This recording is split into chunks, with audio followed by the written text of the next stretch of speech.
Morning, Summit. So I have a great story for you this morning, and I think this is a story that many of us in the room will connect with. I'm going to tell you about superstar DJs. Now, this is our program that helped our digital organization become a customer-focused, data-driven slice of awesomeness. Brad Renshaw helped me with the wording of that, I don't know if you can tell. So look, for those who don't know us, then we're a near 300-year-old institution, and in the UK we have some of the most well-known banking brands, very familiar sites on every high street and throughout business. For those who do know us, then you'll know why over the last few years it's probably been more difficult to talk about some of the brilliant and exciting things we've been doing here. Now, our very public challenges and shocks, they forced fresh thinking. It enabled us to challenge the way we were doing everything.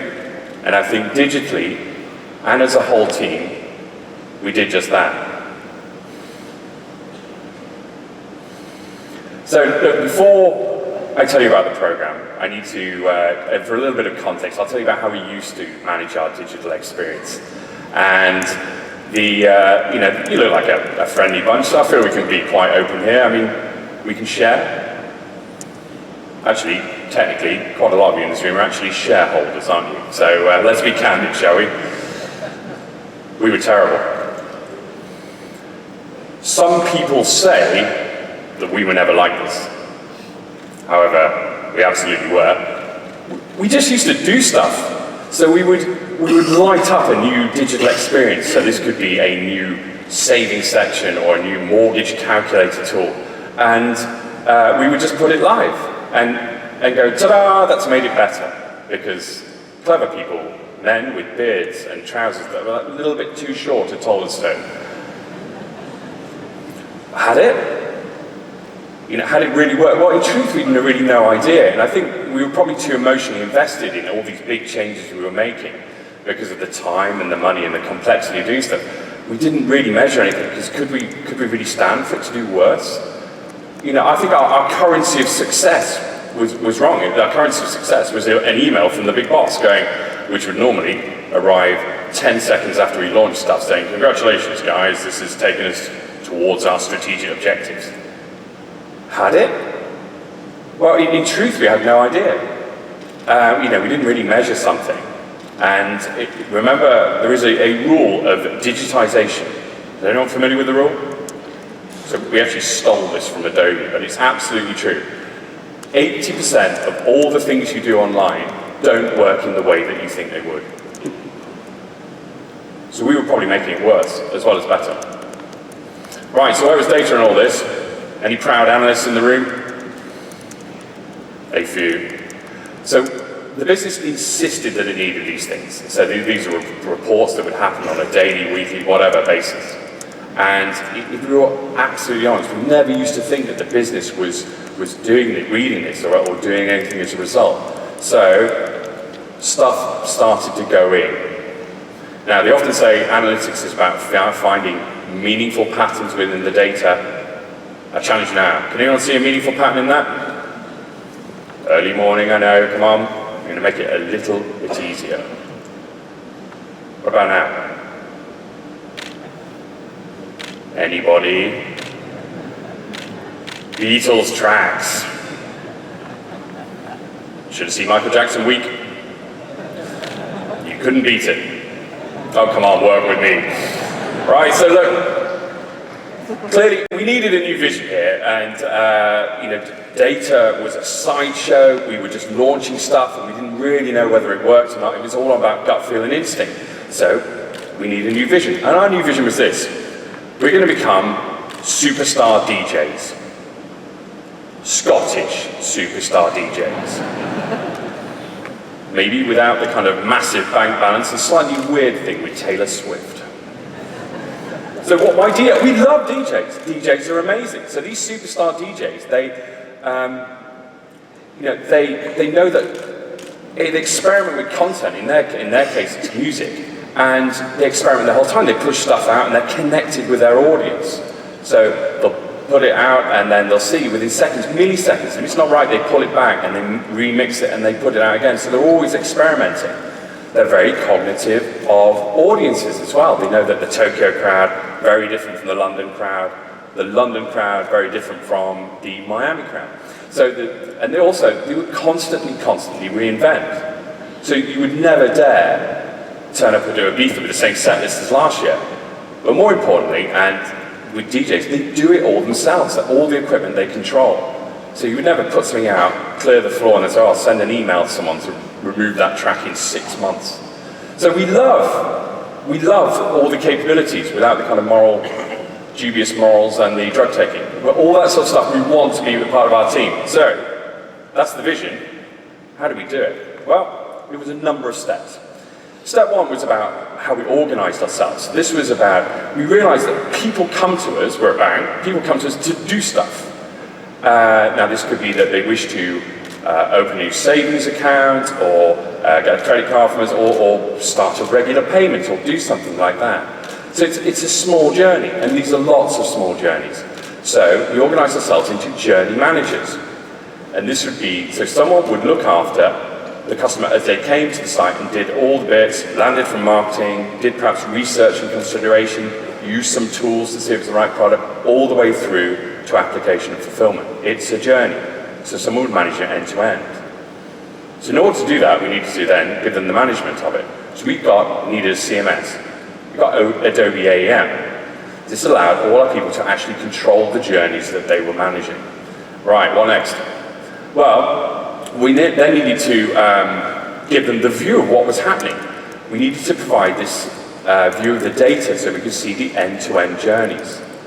And so we needed a tag management system to collect all this data. So we used DTM and we deployed it. Did that customer finish that thing they started? You know, where were the struggle points in there? A complete data map. Now you see the very complex diagram up there. That's our technical chart. I mean, it's all our different digital platforms that stitch together and make the digital experience. Now they say don't expose customers to your organizational chart.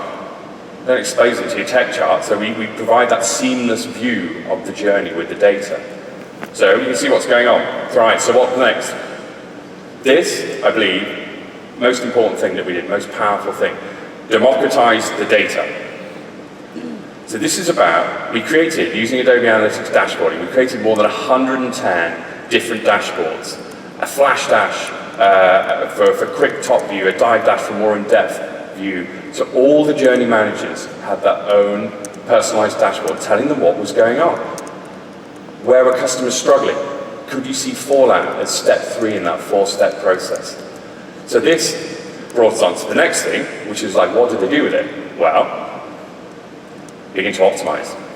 So you understand that now you can make it better. You can see where those problems exist, all those opportunities to make stuff better is.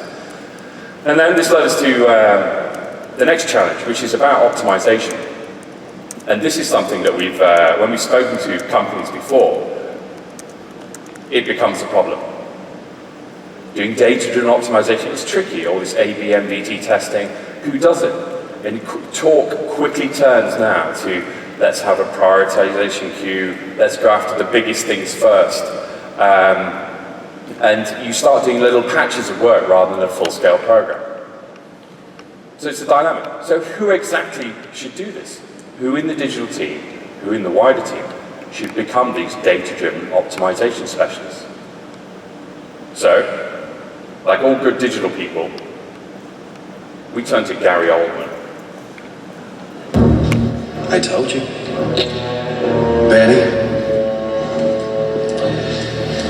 bring me everyone. What do you mean everyone?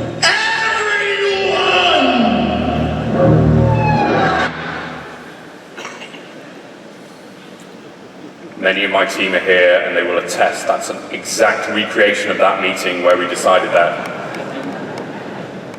Everyone should do this. You know, this is a frontline skill now. You know, it's not something that 2-3 guys in the corner of the room know how to do. This is something that everyone in the organization should be involved with and should be actively doing. We wanted all our journey managers to be this. So we gave the tools, the training and the support to do it. So what happened? So what started happening? Well, we started getting into this virtuous cycle. So these journey managers, our superstar DJs, started spotting these problems, started spotting these opportunities within the whole experience. And then they would sort of say, oh look, I can see that the customers are struggling at this point. This is an opportunity to fix it. So they would then work with their data analysts, and we would work collaboratively. Increasingly, we're using the marketing cloud to do this. No more boring phone calls, long meetings and all that stuff. All the collaboration done in line via the marketing cloud. And we thought, hang on, we can't call them analysts anymore, we need to change their name. It can't be a data analyst working with a superstar DJ. So we then renamed them. We didn't. We called them producers. Every superstar DJ needs a great producer. So we gave them producers. And then these great collaborations would happen, and we would start working up an idea into a hypothesis, and then it would turn into a test. And we test everything. No new piece of content goes on the site now, or within the digital experience, that hasn't been tested first. So, second question is, how did you do this? How did a team of 100 people suddenly start embracing this new way of working?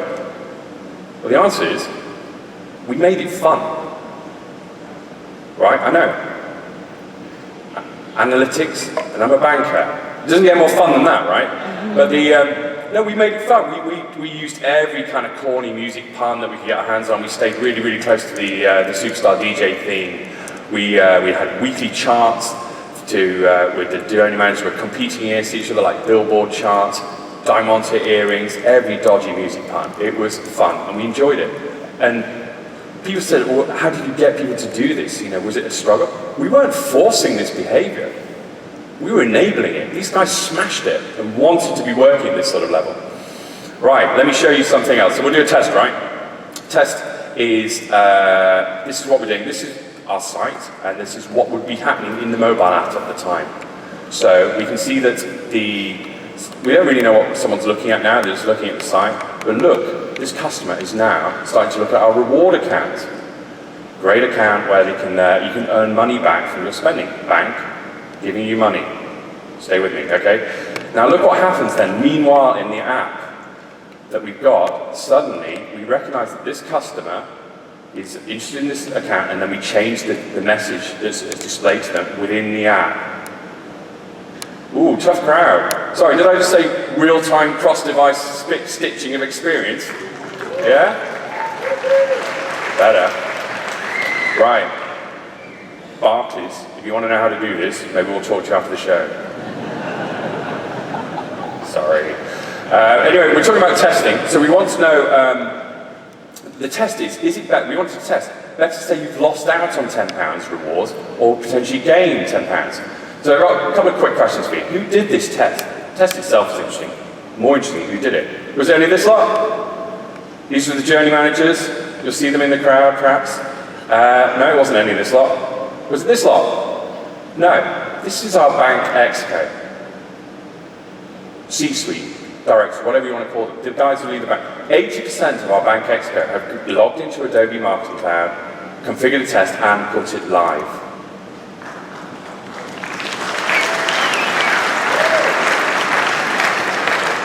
One of them is here, and they were properly childish about it as well, in terms of competition.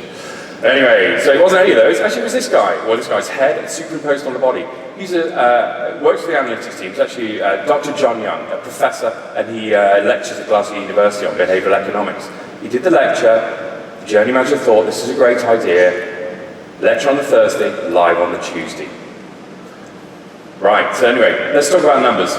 Last thing, we're going to show, so this is about what we did. This is before we started the program. And we did 2 tests in 2014. And they were good. They were really good tests. One was about mortgages, and the other one was about loans, I believe. Everyone got together and talked about 2. Afterwards, the program, we did 400 tests.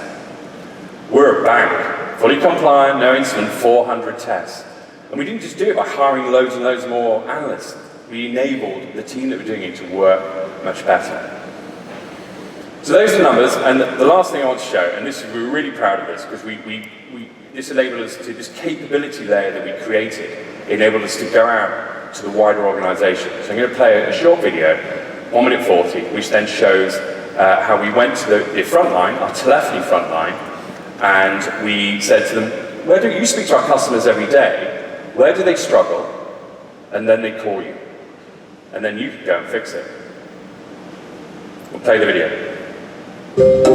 Superstar DJs is a program that we introduced around 6 months ago. We're using data to show where customers are struggling. It's using our websites. Customers are interacting with the website, they have a variety of different issues. I think you find most of the calls, like we get it, we're explaining how to get onto online banking, how to register. And there's loads of different things that maybe could be more put into the online banking so they can see it and know that the help is there. We want to get the strength of all these customer conversations we had to make the digital experience for our customers simple as easy as possible. Staff are our greatest asset. They speak to our customers every day. As we said only 3 weeks ago, tell us where our customers are struggling.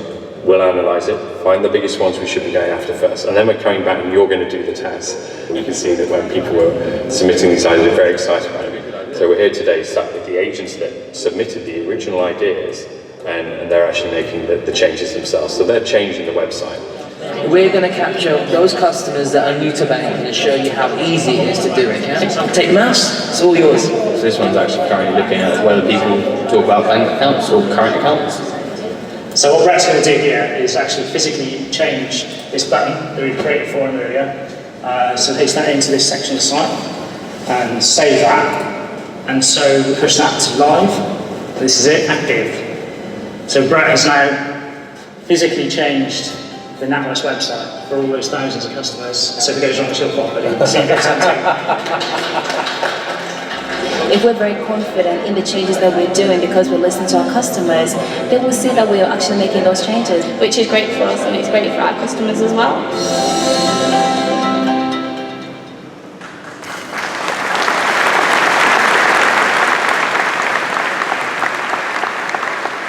Giles, thanks for presenting. I just wanted to two things. First, I just wanted to congratulate you on the success you had. It was actually right here at Summit, I think 2 years ago, where you said, Brad, here's my plan, and I want to tell the story on main stage. Don't tell them about the plan. Oh, there was an...